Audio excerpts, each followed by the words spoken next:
पवित्र रमजान महिन्याच्या पार्श्वभूमीवर शहरात सामाजिक सलोखा आणि बंधुभाव वाढावा या उद्देशाने रोजा इफ्तार पार्टीचं आयोजन करण्यात आलं होतं। या कार्यक्रमाचे आयोजन थोरला मंगळवेढा तालीमच्या वतीने करण्यात आले। पवित्र रमजान महिन्याच्या पार्श्वभूमीवर थोरला मंगळवेढा तालीम त्यांच्या वतीने शिवसेनेचे जिल्हा प्रमुख तथा सोलापूर महानगरपालिकेचे गटनेते अमोल बापू शिंदे यांच्या मार्गदर्शनाखाली शुक्रवार दिनांक 13 मार्च रोजी रोजा इफ्तार पार्टीचं आयोजन करण्यात आलं। पंजाब तालीम येथे इफ्तार सोहळा पार पडणार आहे।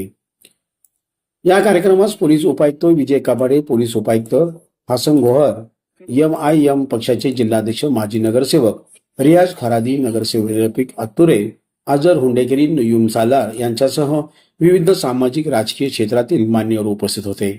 यामध्ये सागर पेसे यांची प्रमुख उपस्थित होती। पवित्र रमजान महिन्याच्या निमित्ताने सर्व धर्मीय नागरिकांनी एकत्र येऊन बंधुभाव, सौहार्द आणि एकमतीचा संदेश यावेळी दिला। तसेच थोरला मंगळवेढा तालीम व पंजाब तालीम परिसरातील नागरिकांनी या इफ्तार कार्यक्रमात सहभागी व्हावे असेही आयोजकांनी कळवले होते।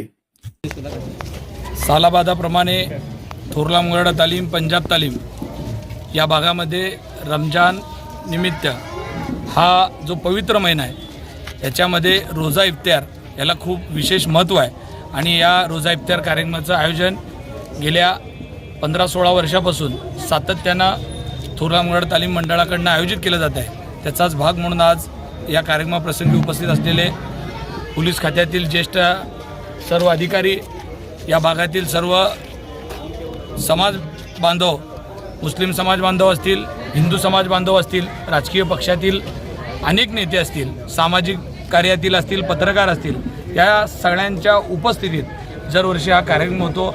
खरंच हा कार्यक्रम एक मनाला समाधान देणार आहे, जेणेकरून सामाजिक सलोखा अबाधित ठेवण्याकरता या कार्यक्रमाचं तितकंच महत्त्वाचं आहे। याआधीसुद्धा आम्ही गणेश उत्सवाच्या काळामध्ये रमजान आणि गणेश उत्सव एकत्र आला होता, त्यावेळेस गणपतीच्या मूर्तीसमोर थोरला मंगळवेढा तालीम मंडळाच्या वतीनं तिथंसुद्धा रोजा इफ्तार कार्यक्रम केला होता।